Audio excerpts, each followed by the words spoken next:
এক ভাই প্রশ্ন করেছেন, মাইকের সবিনা খতম অর্থাৎ কোরআন খতম শরীয়ী হুকুম কি?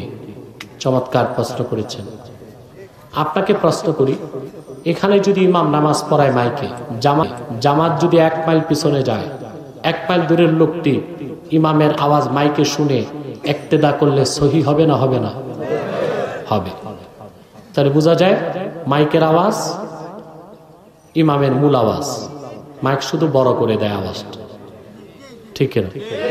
আর মাইকে যদি কোরআন তেলাওয়াত করা হয়, তো যিনি তেলাওয়াত করলেন তার মূল আওয়াজটাই তো মাইলকে মাইল ছড়িয়ে যায়। আর কোরআন তেলাওয়াতের হুকুম কি?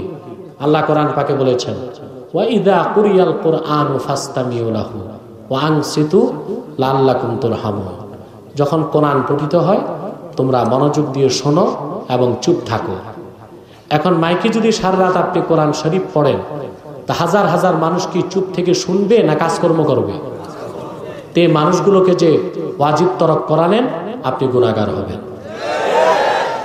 এর জন্য কোরআন খতম মাইক ছাড়া হবে রাতের বেলা।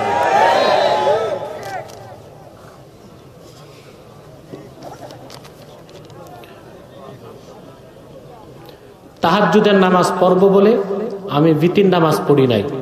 ঘুম থেকে উঠার পর দেখি ফজর আজান হয়ে গেছে, এখন বিতির নামাজ পড়ার নিয়ম কি?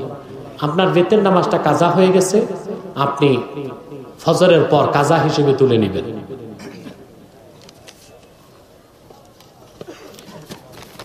আমি কোনো এক সময় একজন ফেরিওয়ালার কাছ থেকে 50 টাকা কিছু একটা খরিদ করি, তারপর আমি তাকে আর কখনো পাইনি, এবং সে মুসলিম কি হিন্দু তাও জানি না। এখন আমার করণীয় কি? টাকাটা দেন নাই, 50 টাকা ফকিরকে দিয়ে দিবেন সওয়াবের আশা ছাড়া, তাহলে আপনি আর দাবির নিচে থাকবেন না। আমাদের সমাজে প্রায় সময় দেখি সূর্যগ্রহণের সময় অনেক গর্ভবতী মহিলারা কিছু খেতে চায় না, কোনো কাজ করতে চায় না। এসব কাজ করলে নাকি সন্তান কতুয়া হয়ে যায়, এটা কি? তাই ইসলামের দৃষ্টিতে সূর্যগ্রহণের সঠিক ব্যাখ্যা আমাকে জানাবেন। সূর্যগ্রহণ চন্দ্রগ্রহণকে সহিহ বুখারীতে বলা হয়েছে আয়াতুন মিন আয়াতিল্লাহ, আল্লাহর অনন্য নিদর্শন সমূহের মধ্যে একটি নিদর্শন। তবে বুখারী মুসলিমের হাদিস থেকে দেখা যায় আল্লাহ রাসূল সাল্লাল্লাহু আলাইহি সাল্লাম সূর্যগ্রহণ চন্দ্রগ্রহণের সময় খুব বেশি দোয়া মোনাজাত করতেন এবং সালাতে থাকতেন, এবং সাহাবায়ে কেরামকে বলতেন তারা যেন আল্লাহর কাছে পানাহ চায়, দোয়া মোনাজাতে থাকে।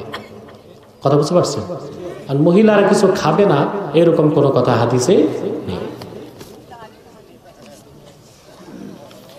ইমাম আবু হানিফা রাহমাতুল্লাহকে রাদিয়াল্লাহু আনহু বলা যাবে কি? কেন? ওনাকে তো সবাই রাহমাতুল্লাহ বলে, রাদিয়াল্লাহু আনহু বলবেন কেন? প্রচলনকে তো মানতে হবে। দুররে মুখতারে এসেছে ইয়াজিবু আলাল মুসলিমিন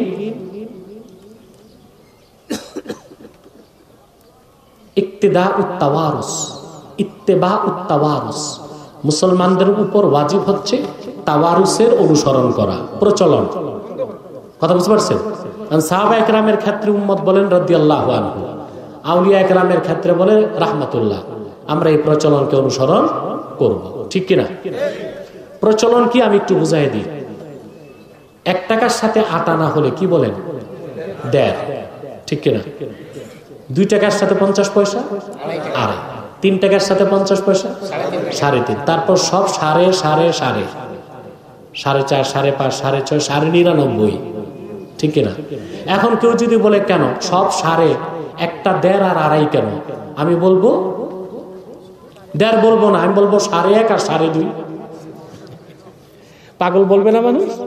কারণ সে প্রচলনের বিপরীত। ঠিক প্রচলন হয়ে এসছে আউলিয়া কেরামকে রাহমাতুল্লাহ বলা, আমরা রাদিয়াল্লাহু আনহু বলবো কেন?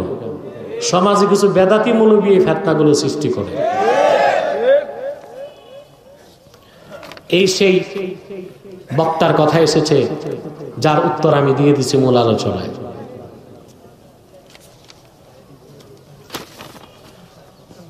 দাড়ি কতটুকু রাখা উচিত? কম বা খাটো রাখলে কি গুনাহ হবে? জি, 1 মুষ্টি দাড়ি রাখা ওয়াজিব, পরিষ্কার। বুখারী শরহ ফায়জুল বারীতে আনোয়ার কাশ্মীর রাহমাতুল্লাহ ব্যাপক আলোচনার পর বলেছেন, আম্মা কাতউন ফামা দুনা যালিকা ফাহুয়া হারামুন ইজমাআন। এক মুষ্টির কম দাড়ি কেটে ছোট রাখা হারাম। এটা কি? এক মুষ্টি দাড়ি রাখতে হবে। এক মুষ্টির পর আপনি কেটে ফেলতে পারবেন, এক মুষ্টির পর নাভি পর্যন্ত লম্বা করার দরকার নাই, ঠিক কিনা? এক মুষ্টির পর কি করবেন? কেটে ফেলবেন। এই যে লামাযহাবী শেখরা দাড়ি লম্বা করতে করতে নাভি পর্যন্ত চলে যায়, না এটা সুন্নাত না। এটা হযরত ওমর থেকে স্পষ্ট হাদিস এসেছে, তিনি এক মুষ্টির পর কেটে ফেলতেন। কথা বুঝতে পারছেন? দ্বিতীয় কথা, যারা দাড়ি চাষেন তাদেরকে বলবো আপাতত দাড়ি রাখা শুরু করেন, এক মুষ্টি পরে রাখেন, কারণ দাড়ি ছাটা হারাম, চাষা বড় হারাম।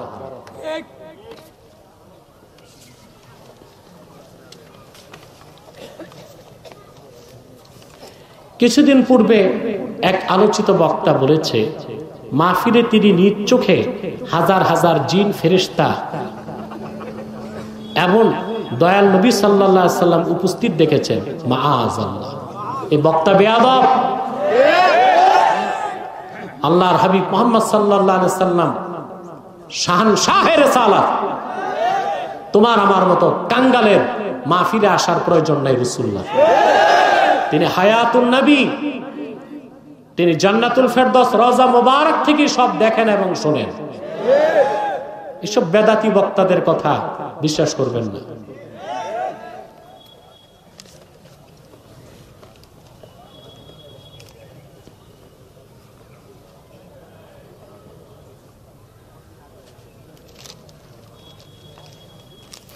বিতর্কিত প্রশ্ন করবেন না।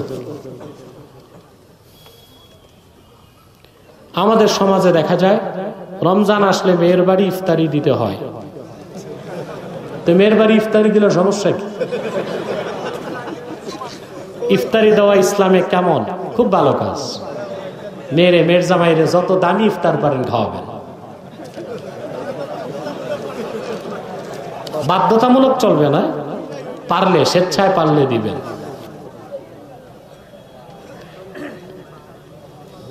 অনেক মসজিদে খুতবা চলাকালীন দান বাক্স চালু করা হয়, এটা হারাম, নাজায়েজ।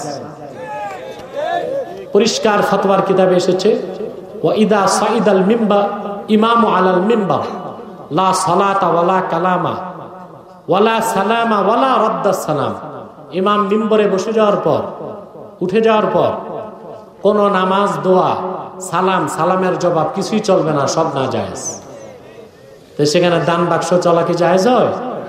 আগে পরে টানাটানি করবেন দান বাক্স। বহু আগ থেকে আপনি নাস্তিকদের বিরুদ্ধে সোচ্চার ভূমিকা নিয়ে মুসলিম উম্মার ঐক্যের জন্য কাজ করে আসছেন। আমরাও এই ঐক্য চাই, তবে মিলাদ ও কিয়াম করার জন্য এবং কিছু ইখতিলাফি বিষয়ের জন্য এখনো তারা আমাদের বেদাতি বলে ডাকে। তবে কি মিলাদ কিয়াম পালনকারীরা আসলেই বেদাতি? কখনো না। মিলাদ শরীফ পড়া সুন্নতে সাহাবা, কিয়াম করা মুস্তাহাব, মুস্তাহসান, সওয়াবের কাজ। উলামায়ে দেওবন্দের একটা বিরাট অংশ নিজেরাও মিলাদ কিয়ামকে সমর্থন করেন। এই জন্য মিলাদ কিয়াম আমরা করেছি, করব। মিলাদ কিয়ামে আমরা আত্মার খোরাক পাই। কেউ যদি না করে সেটা তার ব্যক্তিগত বিষয়, তাকে কিছু বলবো না, কিন্তু কেউ যদি হারাম বেদাত বলে তাকে আমরা ফিতনাবাজ মনে করি। আর কোন যোগ্য আলেম, আল্লাহওয়ালা আলেম কখনো ভারসাম্যহীন ফতোয়া দেয় না। ভণ্ড বাউল বক্তা বা তার মতো গায়কদের জনপ্রিয়তা যুবকদের কাছে বেশি, এটা ভুল কথা। শিক্ষিত যুবকদের কাছে না, ক্যাসরা যুবকদের কাছে বেশি। সম্প্রতি ভাইরাল হওয়া তার গান কেউ ফেরে না খালি হাতে, খাজা তোমার দরবারে, এটার ব্যাপারে তো যা বলার বলেই দিয়েছে। আপনারা কোনো বক্তার নাম নিবেন না, এটা কেন করেন? নামটা কেন নেন? প্রশ্নটা করুন আমাকে। আরেক বক্তার নাম এসেছে শেখ। বক্তা বলেছে ভিতরের নামাজ নাকি 1 রাকাত, এ পাগল হয়ে গেছে। রাসূলুল্লাহর হাদিস 1 রাকাত কোনো নামাজই নাই। ওইতের নামাজ 3 রাকাত, যা সহিহ বুখারীর হাদিস দিয়ে সাব্যস্ত। ওরা যে হাদিসটা বুঝে নেয়, আল্লাহ রাসূল সাল্লাল্লাহু আলাইহি ওয়াসাল্লাম বলেছেন রাতের নামাজ মাসনা মাসনা মাসনা মাসনা, 2 রাকাত 2 রাকাত 2 রাকাত, বুঝছেন? যখন তুমি মনে করবে ফজর হয়ে যাবে তখন আরেক রাকাত পড়বে। তুতিরু লাকা মা কাদ সাল্লাইতা, এই 1 রাকাত তোমার পূর্বের নামাজকে বেজর করবে। তো রাসূলুল্লাহ 1 রাকাত বেতের বলেন নাই, এই 1 রাকাতকে বেজরকারী বলেছেন। তাহলে বেজরকারী, বেজর বানাইতে আরো রাকাত লাগবে না? 1 রাকাত যোগ করলে হয় 2 রাকাত, এটা জোর না বেজর? তাহলে আরেক রাকাত যোগ করলে হয় 3 রাকাত। ওই হাদিস দিয়ে সাব্যস্ত হয় ওইতের নামাজ 3 রাকাত। সে বুঝে নাই, পড়াশোনা নাই তো।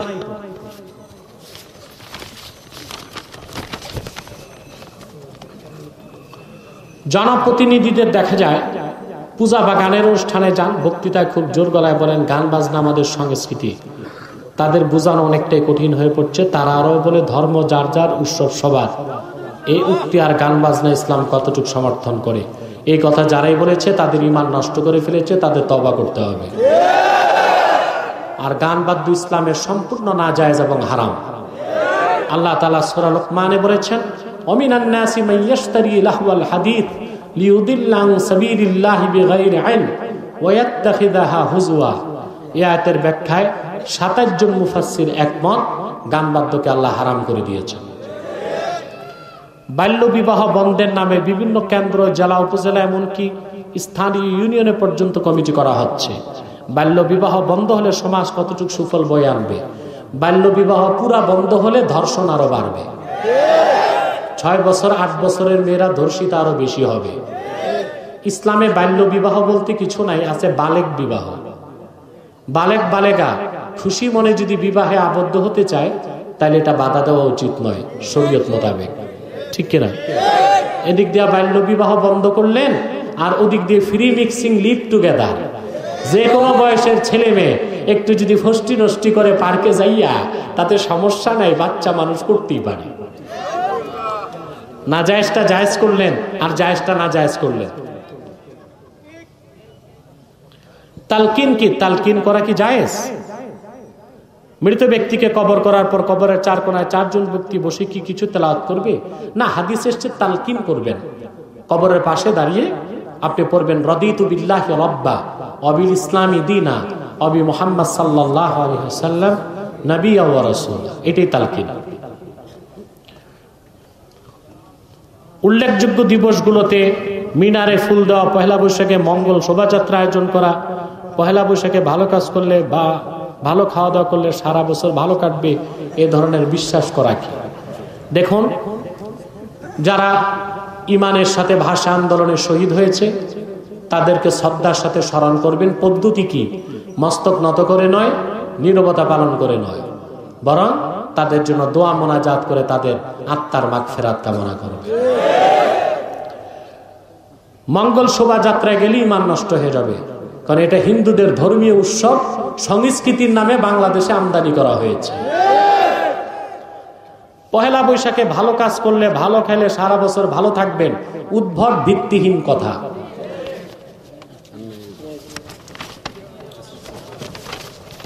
কিছু লোক নিজেকে পীর দাবি করে সাধারণ মানুষকে গোমরা করে, তাদেরকে হাদিয়া তোফা নিচ্ছে। এমনকি পীর তার মুরিদের বাড়ি এলে পীর মহিলাদের সাথে দেখা করতে বেকুল হয়ে ওঠে।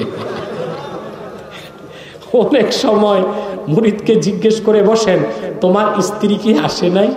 নাউযুবিল্লাহ মিন যালিক। এই রকম মহিলা প্রেমিক পীর দেশে আছে, আমি তো জানতাম না। সে যাই হোক, এইসব পীর থেকে দূরে থাকার চেষ্টা করবেন। পর্দা করা ফরজ নারী পুরুষ সবার উপর, ঠিক না? রাসূলুল্লাহ সাল্লাল্লাহু আলাইহি ওয়াসাল্লাম কি গায়েব জানতেন? এক কথায় এই উত্তর দেওয়া যাবে না।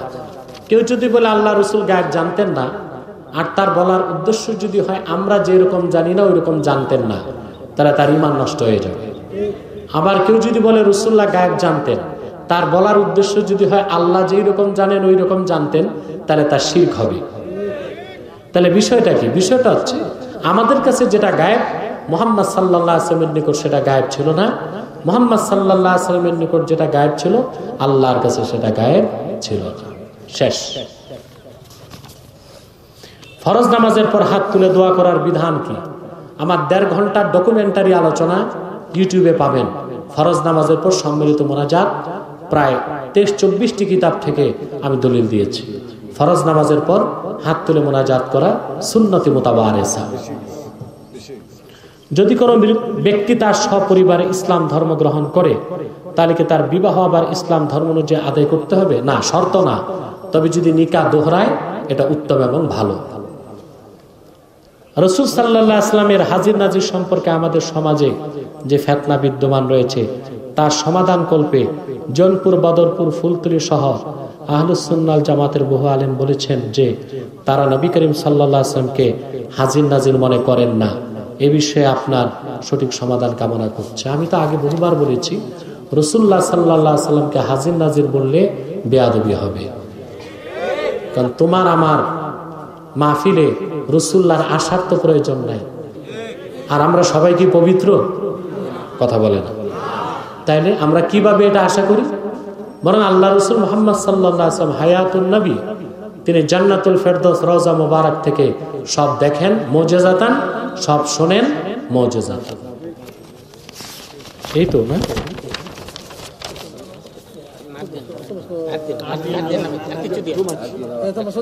আর পারছি না, অসুস্থ লাগছে। আসেন একটু সালাত সালাম করে দোয়া করি। সাল্লাল্লাহু